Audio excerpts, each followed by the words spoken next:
naik yang bagus. Kita diskusi, yuk. Kita kasih naik ada Sulaiman. Sulaiman Jalaluddin Ibrahim. Ya silakan Sulaiman Jalaluddin, nyalakan kamera Anda. Baik. Ini lagi, nih Sulaiman. Ketemu lagi kita teman. Santai, oke? Gimana Sulaiman? Apa yang mau Anda sampaikan? Apa yang mau Anda sampaikan? Alhamdulillah. Saya sehat, Dis. Alhamdulillah. Gimana kabarmu, sehat? Sehat. Gimana? Anda mau membahas apa? Begini, Dis ya. Tadi kan kamu bilang Allah harus dibawa ke rumah sakit. Coba berisik-berisiknya itu bisa dihilangin nggak? Kalau kamu mau diskusi itu, coba kamu cari tempat yang bagus. Ini sudah bagus tempatnya. Nggak ada orang di sini kok. Aku sendiri itu. Di belakang itu ada suara pasar. Nggak ada. Ini belakang dinding ini tuh. Tuh. Ya memang muslim kayak begini teman-teman. Ya memang begini mereka. Tapi nggak apa-apa lah ya. Apa yang mau kamu bantah dari ucapan saya tadi tentang Allah yang harus dibawa ke rumah sakit jiwa kalau dia menghukum koruptor? Pertanyaan saya sederhana. Orang berdosa dihukum nggak? Anda bertanya Islam atau Kristen? Enggak, saya nggak menyangkut agama. Orang berdosa dihukum nggak? Loh, iya, yang memberikan jawaban itu dalam perspektif Islam atau Kristen. Kalau dalam perspektif Islam, orang berdosa itu seharusnya tidak dihukum. Gimana? Justru di dalam Al-Quran dikatakan bahwa Allah itu akan menghukum orang-orang yang kafir, orang-orang yang zalim, ya, orang-orang yang tidak berpercaya kepada Allah. Itu yang akan dihukum Allah. Tetapi saya katakan apa?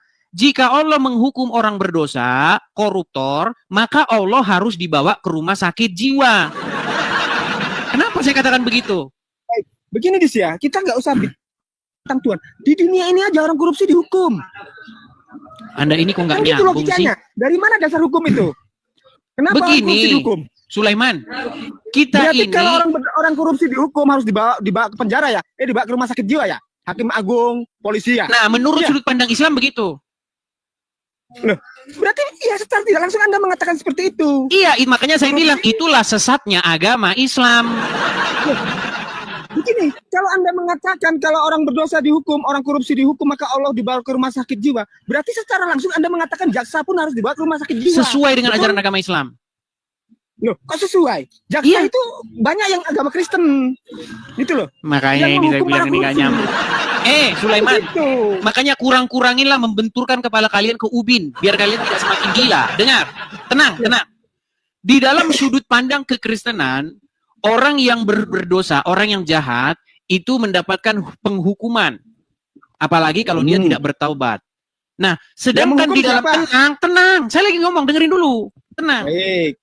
Sedangkan di dalam agama Islam, orang yang berdosa, koruptor, perzina, mencuri, itu tidak boleh dihukum sebenarnya kalau dalam agama Islam. Kalau ada yang menghukum, dimana dalilnya? Baik. Di mana dalilnya? Dalilnya di mana? Baik. Menurut agama Islam, Allah telah ini saya masih menunjukkan dalilnya ini. Saya menunjukkan dalilnya. Mana? Di dalam agama Islam, Allah telah menetapkan takdir atau telah menentukan segala sesuatu bahkan 50.000 tahun sebelum penciptaan langit dan bumi. Anda tahu itu? Tahu. Oke, artinya semua sudah ditakdirkan oleh Allah, sudah ditetapkan oleh Allah yang disebut sebagai qadarullah, betul? Ya. Oke, jadi kalau orang mencuri, orang berzina, itu takdir Allah atau tidak? Orang yang mencuri, orang yang berzina diperintahkan bertobat enggak? Pertanyaan saya, itu takdir Allah atau tidak? Diperintahkan bertobat orang. Mencuri itu kehendaknya sendiri, bukan Nah, inilah saya bilang. Kamu tidak menjawab pertanyaan saya. Pertanyaan saya adalah, apakah seseorang yang mencuri atau berzina itu melakukan takdirnya Allah atau ketetapannya Allah? Itu kehendaknya sendiri. Bukan takdir Allah. Sendiri. Bukan takdir Allah. Bukan.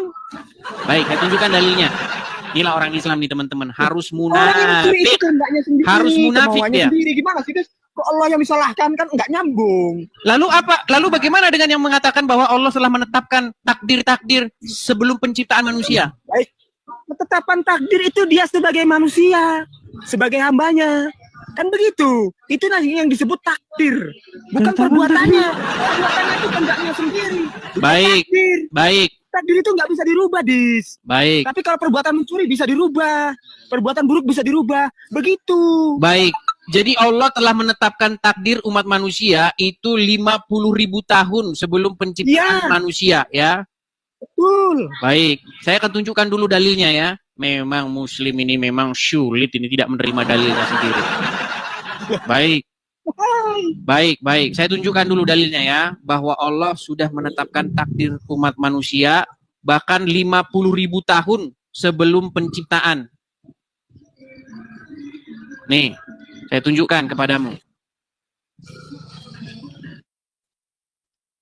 Saya copy dulu ya. Biar saya cari dulu di ini. Waduh.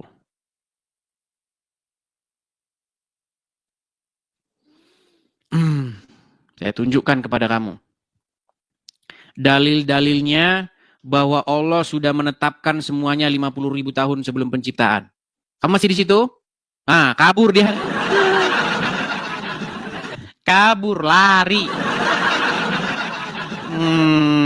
Ya, lari. Bahkan kemarin itu seorang muslim sudah mengiyakan. Dan itulah dia katakan keabsurdan. Keabsurdan agama Islam itu seperti itu. Itu muslim. Gimana Anda ini? Jadi biar teman-teman tahu, menurut agama Islam, bahwa Allah itu sudah menetapkan yang namanya takdir. Jadi dalam agama Islam itu manusia itu hanya sekedar boneka saja yang melaksanakan takdirnya. Bahkan ketetapan atau takdir itu sudah ditetapkan 50.000 tahun sebelum manusia itu diciptakan. Sudah ada takdirnya. Jadi kalau lahir ya hanya menjalankan takdir itu. Itulah konsep dalam agama Islam. Begitu loh. Makanya ketika Allah telah menakdirkan seseorang untuk korupsi, ketika Allah telah menakdirkan seseorang untuk berzina mencuri, maka memang seharusnya Allah tidak boleh menghukum orang itu. Orang dia sedang menjalankan takdir Allah. Ada-ada saja ya. Yuk.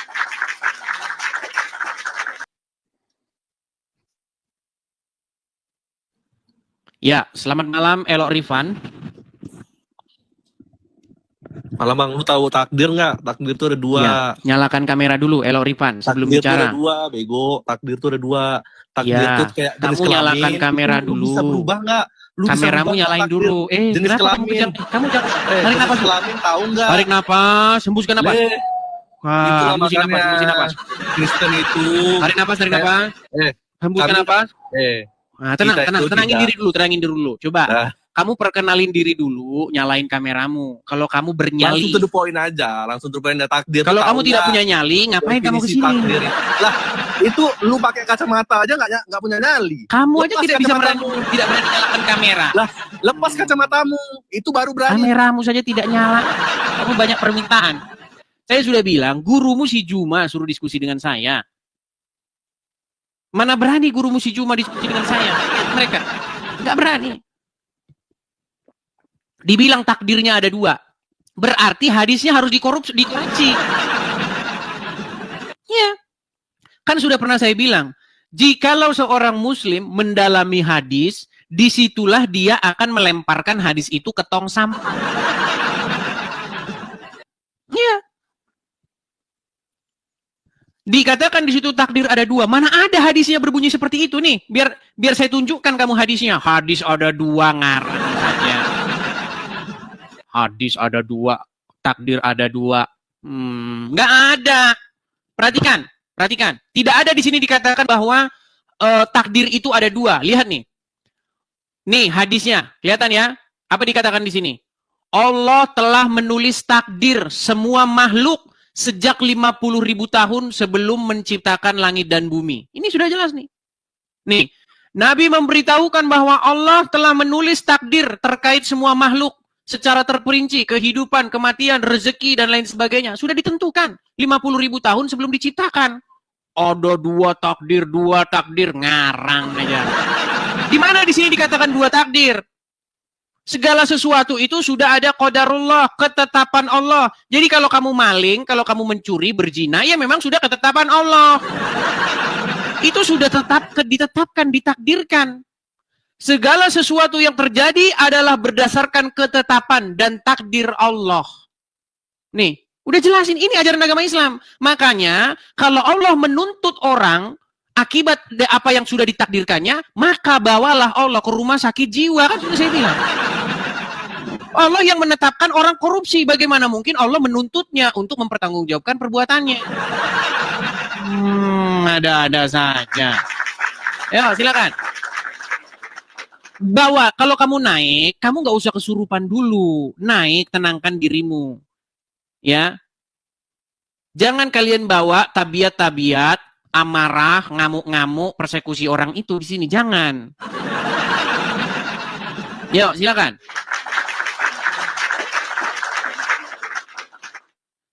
Kita kasih naik ada Muhammad Anton.